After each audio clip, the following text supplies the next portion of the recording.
Hi, Skip Slusher and Cooper, and we had a request from a viewer to go over my 6 favorite groundwork exercises. I only have 5, so we'll go over the top 5, and then you guys fill in the last one if you want. So my usual order, and it is changeable, but my usual order is, first thing I'll do is I'll ask them to come into me and then back up. I bring my energy up back here because I don't want to use it all and end up just right on top of them. So I'll draw him in.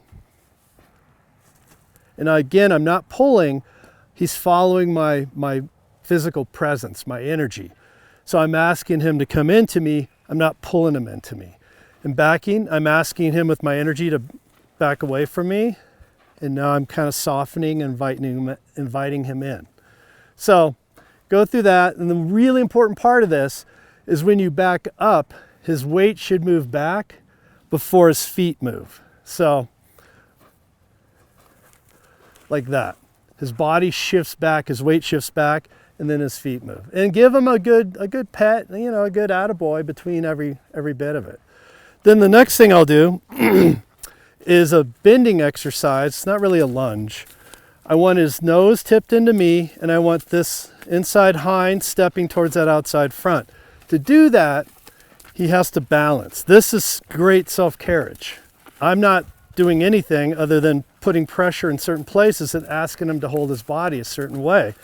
So see how he's rounding up a little bit. Then I'll step back him, send him the other way. Same thing. Ask for that nose. And this hind here steps over towards that outside front. Now to do this, his hip has to change angle just a little bit so that he can reach under. It's not just yielding the hind, it's reaching under. So he's a little stiff on this right hind.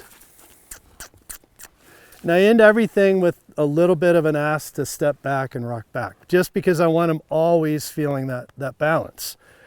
Next thing is we'll yield the hind. So to yield the hind, I'm not going to go right down his side. I'm going to go out, around, and then back into his hind. Because if I go right down here, it doesn't mean anything. My energy is going that way. If I come from out here and come into him, my energy is telling him to move that back end away from me and step under. Good boy. And he automatically rocks back. I love it when they rock back just between anything they do. So again, I come out, back in, and I'm putting my energy right here, and he's stepping under. Good boy. So, and again, you saw him kind of rock back. He's ready for the next thing. So next is we're going to yield the front. I'm going to back him in a little bit of a circle, and I'm going to ask him to move this front away from me. Just like that.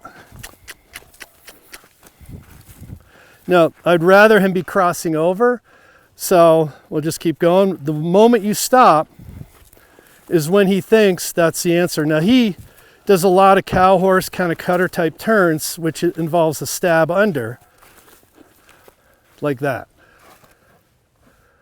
But that's the type of turn he typically does. So he did it correctly. Give him a good job. So the last thing I do is I'm going to lunge him. And the thing about groundwork is it gives you a chance to check in on their mental well-being, their physical well-being.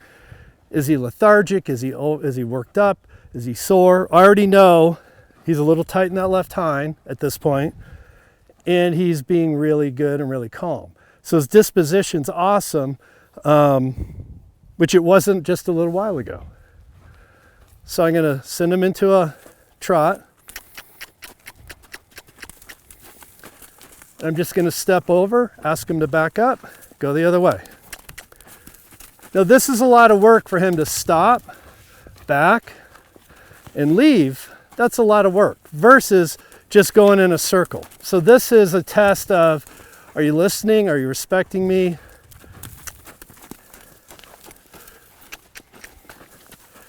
And that's good. I mean, he's giving me some effort. He's not moving perfectly, But what I'm interested in with him, because he was over pressured previously with a different trainer, different situation.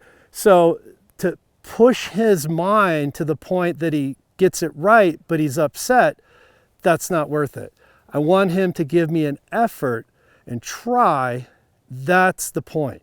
If we can always work on perfecting the physical mechanics of it, and we have time for that. But as soon as I blow up his mind and get him upset, we're done. We're back to square zero again. So recognize your horse and where they are and ask for the effort, ask for the try. That's the important part. If you go for perfection every time, you're just going to blow them up. So again, the first thing was back and forth, seesaw, I guess we'll call it. And when they back up, you want them to rock back before the feet move. And when they come in, you just want them to follow your feel, not pull them. Next thing was, excuse me, that bend where they dropped their nose. That he had great self-carriage on that. He was balanced, doing a great job. Next thing is yield the hind. Remember, you come out and around, energy drives the hind. Then yield the front, back them in a little bit of a circle and ask for that front to float around. Again, don't go for perfection every time. You have the lifetime of the horse to work on perfecting the physical. You can blow up the mind in 10 seconds. The other thing then was the turning while lunging. And that you just step over.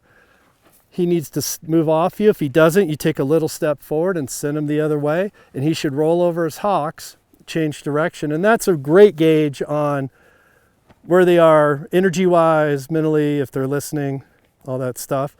And, you know, have fun. And don't forget to subscribe.